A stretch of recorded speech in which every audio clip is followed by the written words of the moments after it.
Hello.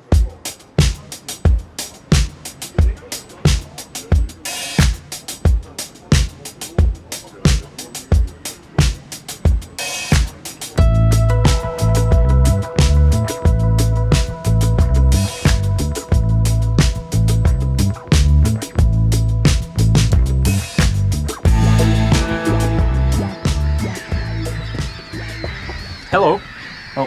Hello. Oh, good day. Hi. I see you're quite interested in forest and the lake, and also the animals grazing there. Yeah. Yeah. But did you know that there's a peatland quite nearby? A peatland? Yeah. What is that? Well, actually, I'm a tour guide, and if you want to, I could give you a tour. We could explore it together. Okay. Let's go. Yeah. Okay. Yeah.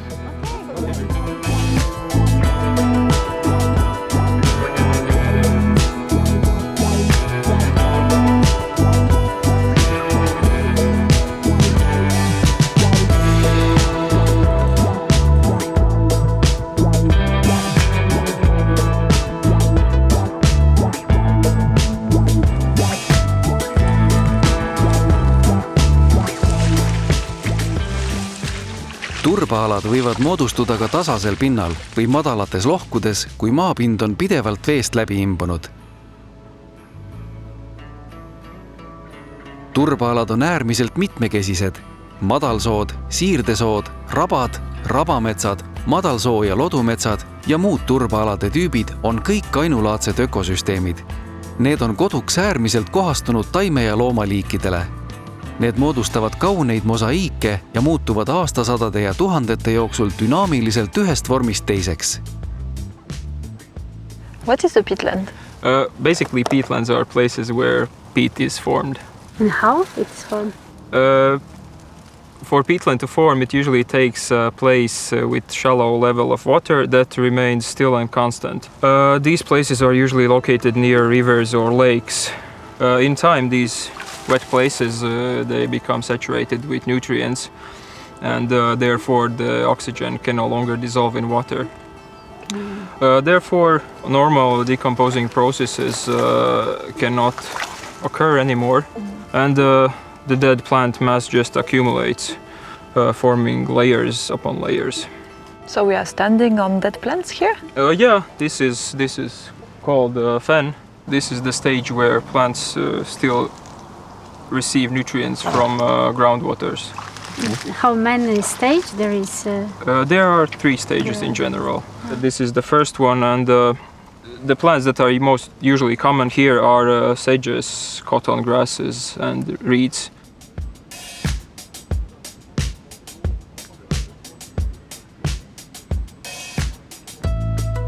Lubjarikastes madalsoodes on põhjavees palju kaltsiumi ja seetõttu on see koduks erinevatele priimulate ja orhideede liikidele. Järgmine etapp on siirdesoo, mis saab suurema osa oma niiskusest vihmaveest. Siin kasvavad nii erinevad tarnad kui ka turbasammal. Kui taimed lagunevad, hakkab moodustuma turbakiht. Kui turbakiht on muutunud täiesti vihmast sõltuvaks, on moodustunud 3. etapp ehk raba. Seda iseloomustab rabajärvekeste mosaiik, turbasamblaga kaetud pinnas ning kuplikuju, kus raba keskkoht on mõni meeter kõrgem.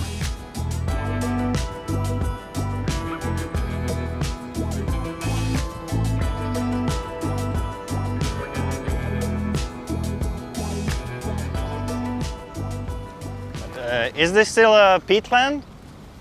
Yeah. But it's dry. Yeah, I There's know. no water. It may look dry on the surface, but actually it's quite wet, as you can see. There's still some moisture underneath, and you can even see the peat forming. Can I? Yeah, That's peat. that's peat. Yeah, that's the same we saw earlier. Yeah, we can feel it's wet. Yeah, it stays like this more or less through whole season. Fens and other peatlands are amazing, not just because of their species diversity, but also because they accumulate and store carbon. And how does it work? Through photosynthesis. Plants absorb carbon dioxide from air and store it in carbon compounds such as carbohydrates and starch. What's so important? Who cares about? Well, I cannot explain it to you as good as a good friend of mine. That's why I come here. I will show you a video of her. She will explain it to you. Peatlands have a high water table and very specific conditions like acidic waters and peat. And in this kind of conditions, plants grow and photosynthesize and bind carbon, but this photosynthesizing biomass or those plant tissues, they don't decompose fully, but accumulate as peat. And so carbon is bind inside the peat from those plant tissues.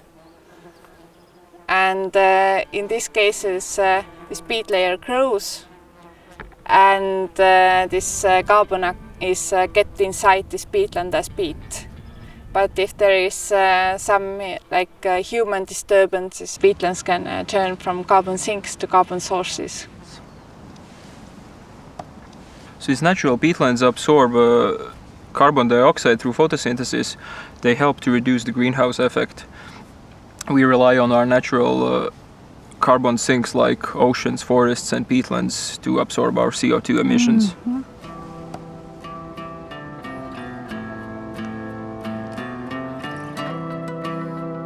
kui madalsoo või raba on märg, on seal palju mikroorganisme, mis tekitavad elutsükli jooksul metaani, mida turbaalalt välja paisatakse. Metaan on veel üks kasvuhoonegaas, aga metaani eluaeg atmosfääris on umbes 10 aastat. CO2 püsib atmosfääris palju kauem. Nii et pikas plaanis on looduslikud turbaalad ainult süsiniku talletajad. Need paiskavad õhku väikeseid metaanikoguseid ja neelavad suuri CO2 koguseid. Aga turbaalad on neelanud ja vabastanud kasvuhoonegaase oma tekkimisest saadik tuhandete aastate jooksul. Kui seda arvesse võtta, kaalub CO2 neeldumise mõju metaaniheitmed kõvasti üles.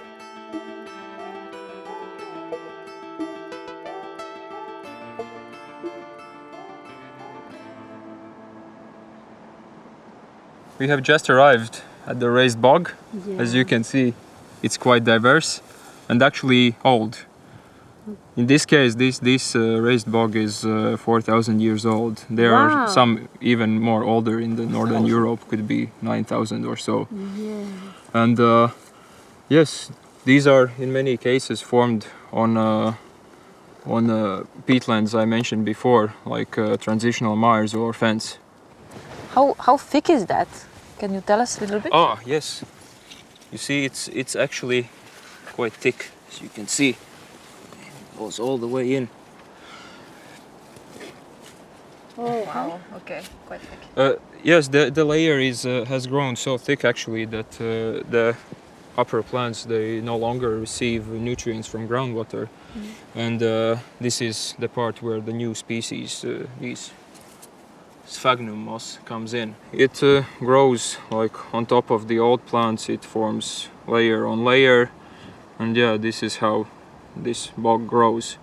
The central part of the bog, it usually grows quicker because there is much more water. And yeah, this way it forms the dome shape that is characteristic for many raised bogs. And yeah, in time this dome becomes so large that it forms cracks, and these cracks fill up with water, creating lakes and estuaries where watering birds use for resting. Okay, but more peat also means more carbon stored. Yeah, exactly. That's the way it is. Turba paksu kihi tõttu on rabad süsiniku neelamises ja salvestamises tipptegijad. The peatlands are the biggest carbon sinks globally in the world in comparison with forests and all other vegetation types combined. And peatlands store more carbon, twice as much as carbon as forests. So they're underestimated, but very important.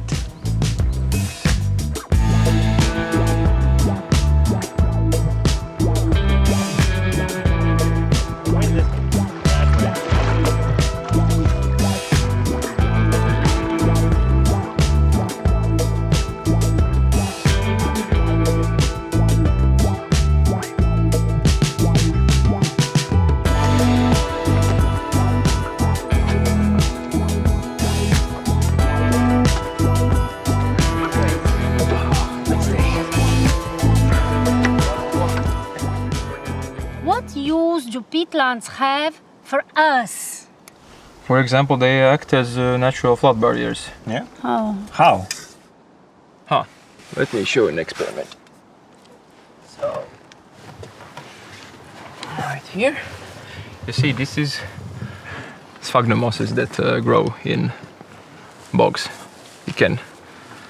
You see, the thing is that they can absorb large amounts of water, and by doing so, they can absorb, for example, waters when it's excessively raining or when the snows are melting in spring.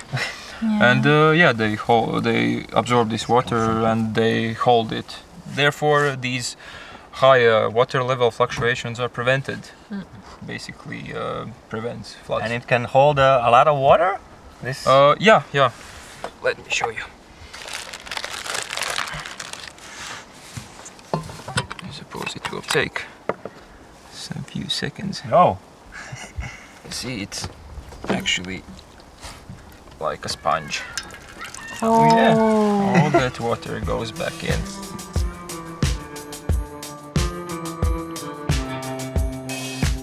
Paljudele inimestele, kes elavad looduslike turbaalade lähedal, on seal marjade korjamine olnud osa elatusallikast.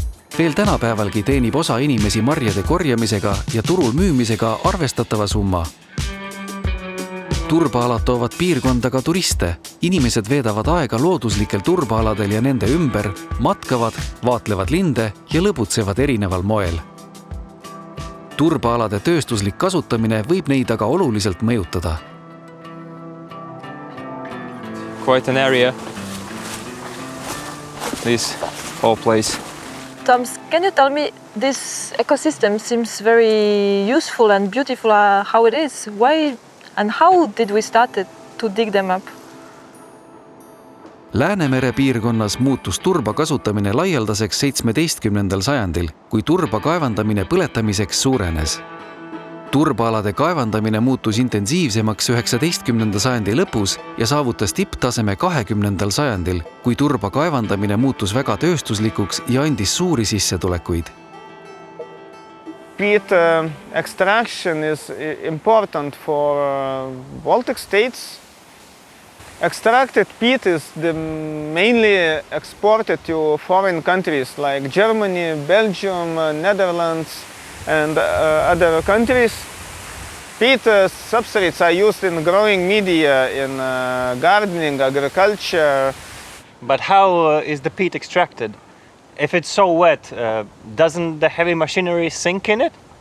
Well, that's why drainage was introduced. As you can see here, this is a drainage ditch. It was made to lower the water level and drain the peatland. Oh, so they drain it. Yeah, and it's actually the drainage and drainage ditches they have quite a great impact on the peatland, even if the peat is not extracted. Kui kaevatakse kraave ja turbaala kuivendatakse, on veetase suurem osa aastast madal ja hapnik jõuab turba sügavamatesse kihtidesse. Siis tekivad turvast oksüdeerivad bakterid ja turvas hakkab lagunema. Varemalt salvestatud süsinik muudetakse aeglaselt CO2 ja paisatakse turbaalalt õhku. Aja jooksul kaotab turbaala taimede ja loomade loodusliku mitmekesisuse ning sinna kasvavad peale mõned põõsaste ja puude liigid. So drained peatlands are very prone to fire because water level in such places is very low due to effect of drainage systems, and upper layers are dry and they catch fire very fast.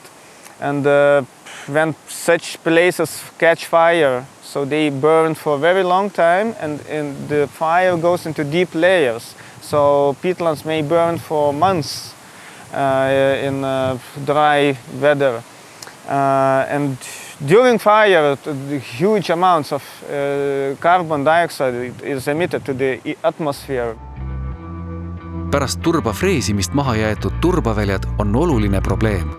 Turba freesimine muutus populaarseks 20. sajandil ja sai turba kaevandamise peamiseks viisiks. Turbaala kuivendatakse suurel alal ja siis freesitakse mitme aasta jooksul. See muudetakse viljatuks maaks ja kui midagi ei tehta, jääb see pärast turba freesimist määramatuks ajaks peaaegu elutuks, kus taimkatet on väga vähe.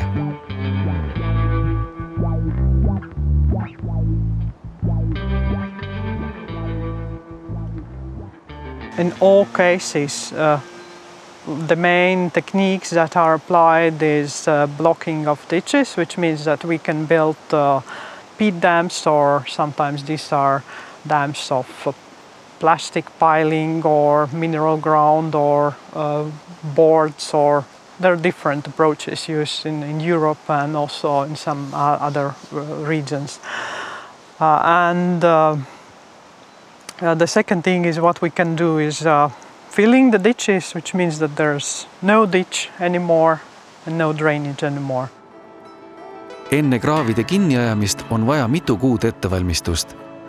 Kõigepealt tuleb seirata turbaala erinevates kohtades põhjaveekihti, et teada saada, kui kõrgel praegune põhjaveekiht erinevatel aastaaegadel on. Siis tehakse hoolikas mudeldamine, mille kaudu valitakse parim võimalus, kuhu paisud paigutada, millised kraavid kinni ajada, milliseid paisusid kasutada ja nii edasi. In many cases we can restore the hydrology, but the species are not coming back. This problem is well pronounced in fragmented landscapes, especially in West Europe.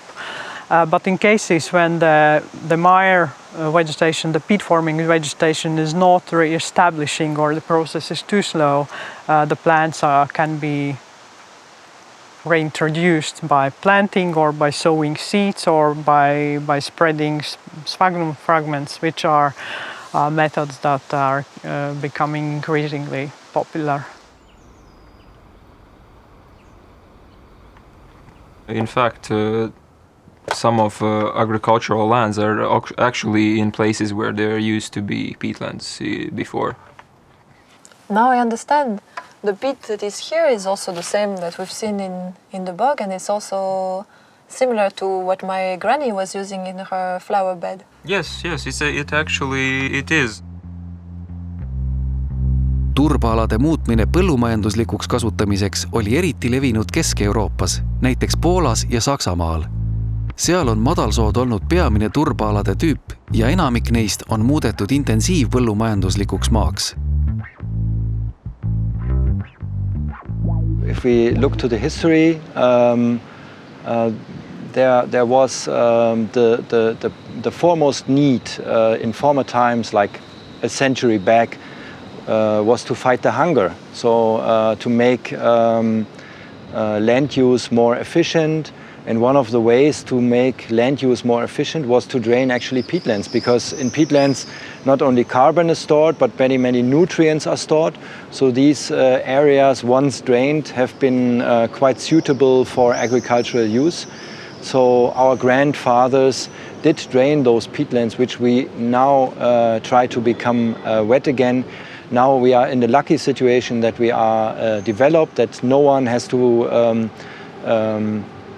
to starve in Europe, and now we have to really do our job and restore the peatlands.